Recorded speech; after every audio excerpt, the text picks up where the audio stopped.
जय जय श्री राधे श्रीमद्भागवत महापुराण अष्टम स्कंद अथ सप्तशो अध्याय। भगवान का प्रकट होकर आदित्य गोवर्धन।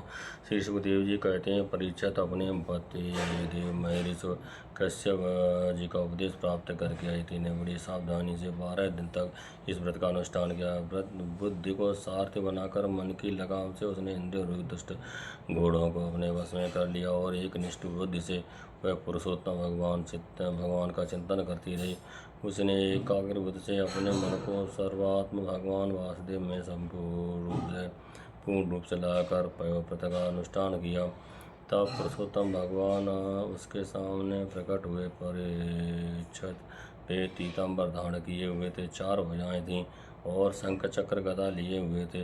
अपने नेत्रों के सामने भगवान को सहसा प्रकट हुए देख अदिति सादर उठ खड़ी हुई और फिर प्रेम से विह्वल होकर उसने पृथ्वी पर लौटकर उन्हें दंडवत प्रणाम किया। फिर उठकर हाथ जोड़ भगवान की स्तुति करने की चेष्टा की, परंतु नेत्रों से आनंद के अश्रु उमड़ आए। उससे बोला न गया। सारा शरीर पुलकित हो रहा था।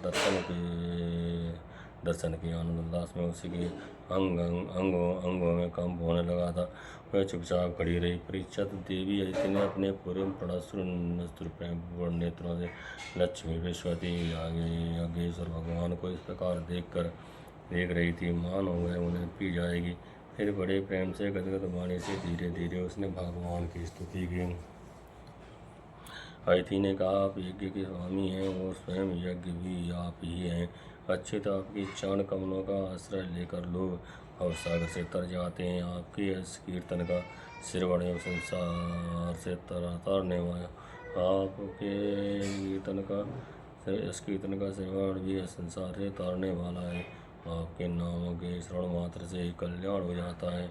आदि जो आपकी शरण में आ जाता है उनकी सारी विपत्तियों का आप नाश कर देते हैं।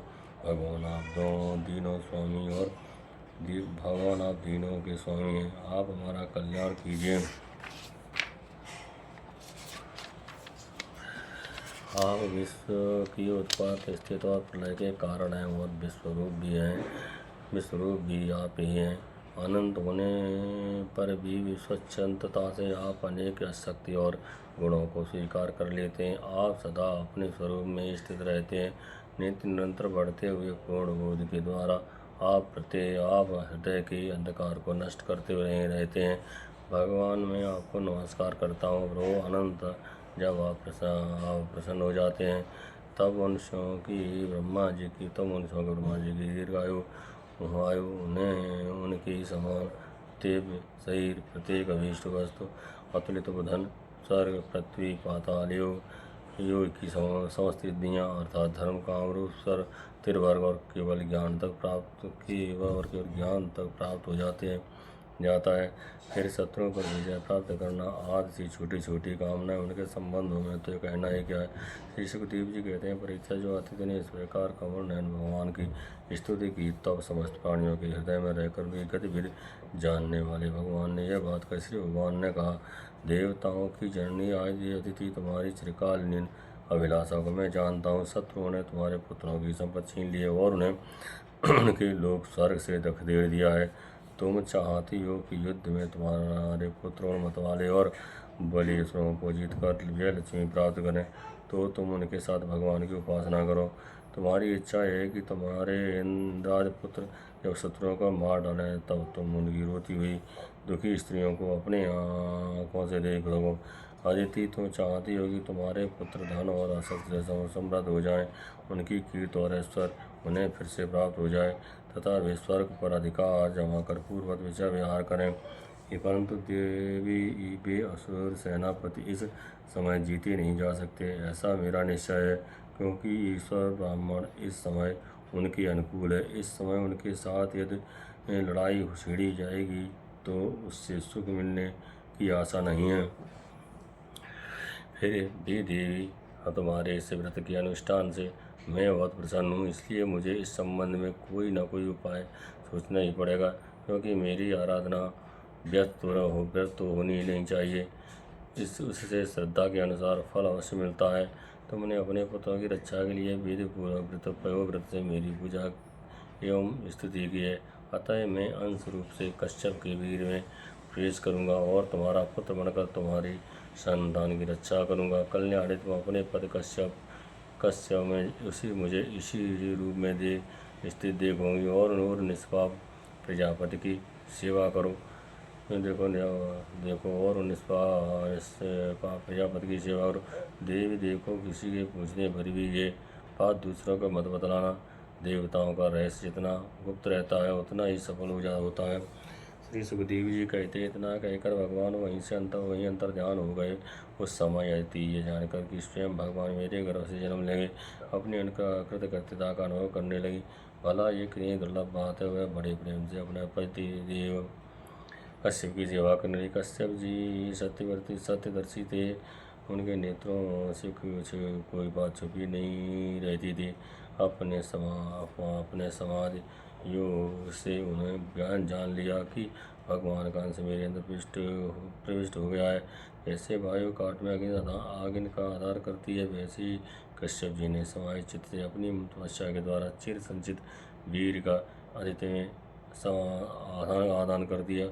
जब ब्रह्मा जी को ये बात मालूम हुई कि आदित्य के गर्भ में तो स्वयं अविनाशी भगवान आए हैं, तब वे भगवान के रहस्यमय नामों से उनकी स्तुति करने लगे।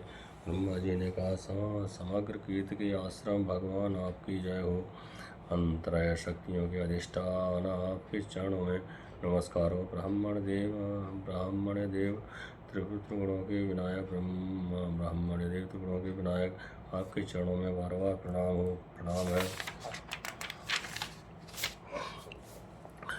प्रश्न पुत्रों में आप उत्पन्न होने वाले वेदों के समस्त ज्ञानों को अपने अंदर रखने वाले प्रभु, वास्तव में आप ही सबके विधाता हैं। आपको मैं बार बार नमस्कार करता हूँ। ये तीनों लोक आपकी नाभि में स्थित हैं।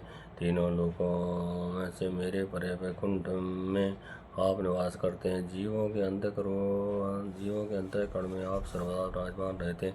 हे सर्वव्यापी विष्णु को मैं नमस्कार करता हूँ। प्रभु, आप ही संसार के आदि अंत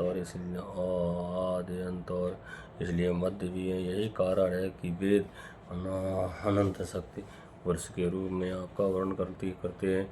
जैसे गहरा स्रोत अपने भीतर पड़े हुए तिनके को बाहर ले जाता है, वैसे ही आप काल रूपी संसार का धारा प्रवाह संचालन करते रहते हैं। आप चराचर प्रजा और प्रजापतियों की भी अनंत हैं। प्राणियों को भी अनंत करने वाले मूल कारण है। देवादिदेव जैसे जल से डूबते हुए के लिए नौका ही सहारा है, वैसे ही स्वर्ग से भगाए हुए देवताओं के लिए एकमात्र आप ही आश्रय हैं। इति श्रीमद्भागवत महापुराणे परमहंसायां संहितायां अष्टम स्कंदे वामन प्रादुर्भावे सप्तदशो अध्याय। जय श्री राधे।